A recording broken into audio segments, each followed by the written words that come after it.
Hello everyone, कैसे हैं सब लोग। मैं हूं मिथिलेश सोलंकी, सहायक आचार्य इतिहास। आज हम पढ़ने वाले हैं पूर्वी समस्या। पूर्वी समस्या की ऐतिहासिक पृष्ठभूमि के बारे में सबसे पहले स्टार्ट करते हैं। पूर्वी समस्या का अभिप्राय उन अंतर्राष्ट्रीय समस्याओं से है जो यूरोप में टर्की साम्राज्य के पतन के साथ शुरू हुई। टर्की साम्राज्य का जो है, हम इस हिस्से को ले सकते हैं टर्की साम्राज्य के लिए। टर्की साम्राज्य ही एकमात्र ऐसा पूर्वी क्षेत्र था जिसका यूरोप के राज्यों के साथ सामूहिक रूप से संबंध था। 17वीं शताब्दी के अंत तक तुर्क साम्राज्य तथा ओटोमन साम्राज्य अत्यंत ही शक्तिशाली था। रूसी साम्राज्य के बाद यूरोप में क्षेत्रफल की दृष्टि से यह सबसे बड़ा साम्राज्य था तथा बोस्निया, सर्बिया, यूनान, रोमानिया, बल्गारिया आदि इस विशाल साम्राज्य के अंतर्गत आते थे। इस साम्राज्य के निवासी धर्म, भाषा और रक्त आदि में तुर्कों से सर्वथा भिन्न थे और तुर्कों ने इन लोगों को अपने साम्राज्य में आत्मसात करने का कोई प्रयत्न नहीं किया, बल्कि वे उनका शोषण करते थे। 18वीं शताब्दी के आरंभ में इस साम्राज्य की निर्बलता के लक्षण प्रकट होने लगे थे। 1815 के बाद तो साम्राज्य की शक्ति तेजी से क्षीण होती गई, क्योंकि साम्राज्य के अधीन कुछ देश तुर्क साम्राज्य के शोषण से मुक्त होकर स्वाधीन होने के लिए उतावले होने लगे। ऐसी परिस्थितियों में तुर्क साम्राज्य का विघटन अवश्यंभावी हो गया। अब यह प्रश्न उठा कि तुर्क साम्राज्य का अंत होने पर उसका स्थान कौन ग्रहण करेगा। यह जो प्रश्न था ये बड़ा इम्पोर्टेंट था विश्व समुदाय के लिए। साम्राज्य के स्थान पर अन्य छोटे छोटे राज्य हो अथवा तुर्क साम्राज्य को विघटित होने से रोका जाए। इन्हीं समस्याओं को पूर्वी समस्या कहा जाता है। पूर्वी समस्या भिन्न भिन्न समयों में भिन्न भिन्न रूपों में प्रकट हुई। प्रारंभ में ऑस्ट्रिया ने तुर्की की पतनोन्मुख समस्या से लाभ उठाना चाहा और बाद में ये समस्या रूस और तुर्की की प्रतिद्वंद्विता के रूप में प्रकट हुई।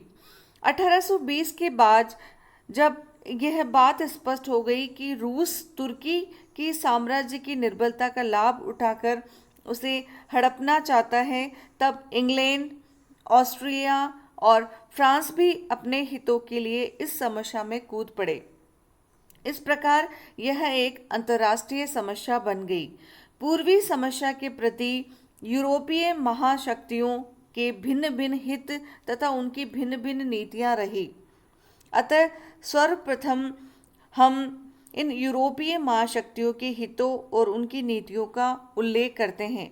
यूरोपीय शक्तियों के स्वार्थ। सबसे पहले रशिया की हम चर्चा करेंगे कि जो रशिया था वो इस एरिया से क्या चाहता था, उसकी क्या अभिलाषा थी। पूर्वी समस्या में विशेष रुचि थी इस रशिया की। रूस चाहता था कि तुर्की साम्राज्य को विघटित कर दिया जाए तथा कॉन्स्टेंटिनोपल पर रूस का अधिकार हो जाए। यदि कॉन्स्टेंटिनोपल पर अधिकार करना संभव न हो तो तुर्की के सुल्तान पर रूस का प्रभुत्व स्थापित किया जाए, ताकि सुल्तान रूस के आदेशानुसार कार्य करे। रूस की पूर्वी समस्या के प्रति इस नीति का कारण ये था कि रूस के पास ऐसा कोई भी समुद्र तट नहीं था जो व्यापार के लिए हर समय खुला रहे। इसके अतिरिक्त रूस अपनी जल शक्ति में वृद्धि करना चाहता था, इसलिए काले सागर तथा जल डमरुओं पर अपना नियंत्रण स्थापित करने को उत्सुक था। रूस ग्रीक चर्च को मानने वाला था और किंतु इस चर्च के पवित्र स्थान तुर्की के अधिकार में थे।